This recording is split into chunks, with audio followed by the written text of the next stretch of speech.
ગણિત વિજ્ઞાન પ્રદર્શન 2021-22માં અમારી શાળા શ્રી રૂપાવટી પ્રાથમિક શાળા તાલુકો વિછા જિલ્લો રાજકોટ આપનું હાર્દિક સ્વાગત કરે છે.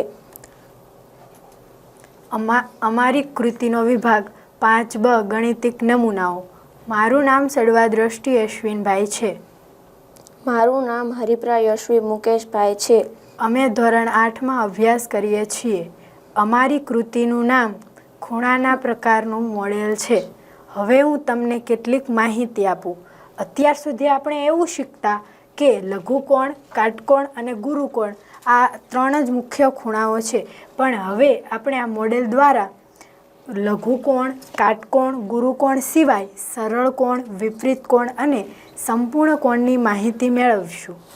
અત્યારે બે કાંટા એકબીજા પર સંપાત થયેલા છે, એટલે બે કાંટા વચ્ચે 0 અંશનો ખૂણો બને છે.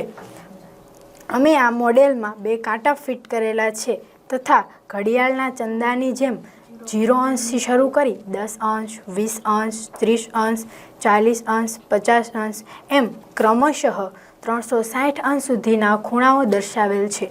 આ કાંટો જ્યારે એક ચક્ર પૂર્ણ કરે ત્યારે તે 360 અંશનું પરિભ્રમણ પૂર્ણ કરે છે. હવે હું આ કાંટો ફેરવીશ એટલે લઘુકોણ રચાશે. લઘુકોણ એટલે 0 અંશથી 90 અંશના વચ્ચેનો ખૂણો. જેમ કે 20 અંશ હોય, 60 અંશ હોય, 70 અંશ હોય કે 40 અંશ હોય, એમ કોઈ પણ 0 અંશથી 90 અંશ વચ્ચેના ખૂણાને લઘુકોણ કહે છે. હવે આ કાંટો હું ફેરવીશ. આ કાંટો વધતો 90 અંશ પર આવશે.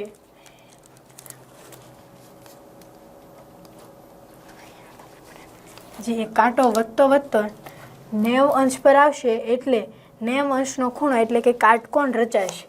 જે આપણને અહીંયા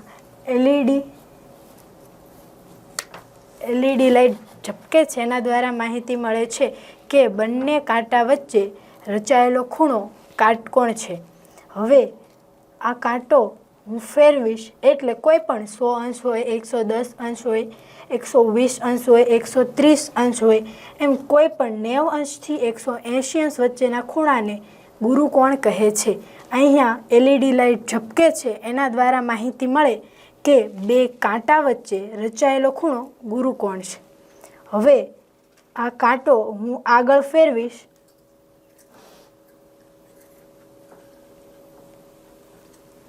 કાંટો જ્યારે 180 અંશ પર આવશે એટલે 180 અંશનો ખૂણો રચાય છે.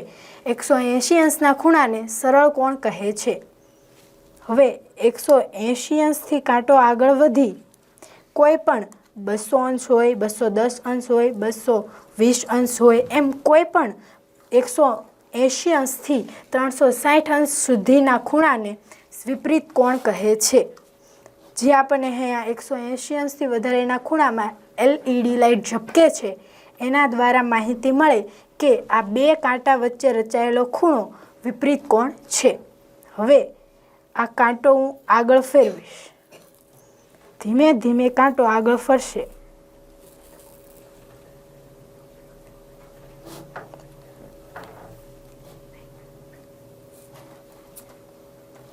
એટલે કાંટો 360 અંશ પર આવશે.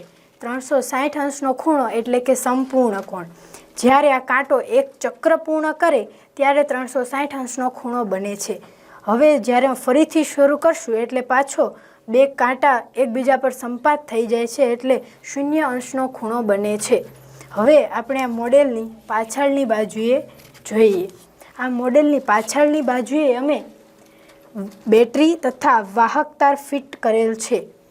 જેમ જેમ હું આગળની બાજુએ રહેલો કાંટો ફેરવીશ એટલે આ કાંટો પણ ફરશે અને બે કાંટા વચ્ચે જે ખૂણો રચાશે તે મુજબ એલઈડી લાઇટ સાથે વાહક તાર વડે પરિપથ પૂર્ણ થતાં જે ખૂણો રચાશે તે મુજબની લાઇટ થશે.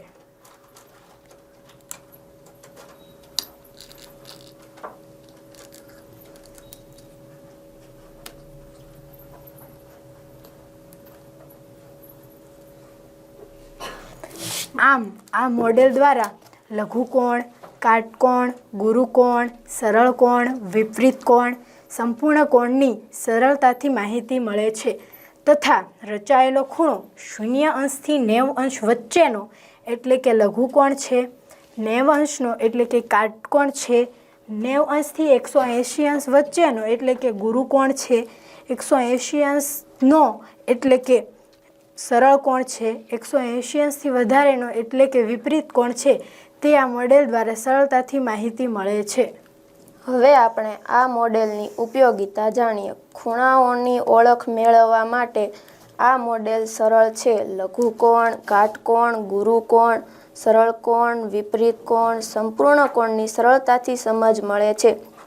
વ્યવહારિક જીવનમાં જુદી જુદી સપાટીઓ વચ્ચે રચાતા ખૂણાઓનો આપણે સરળતાથી અંદાજ લગાવી શકીએ છીએ.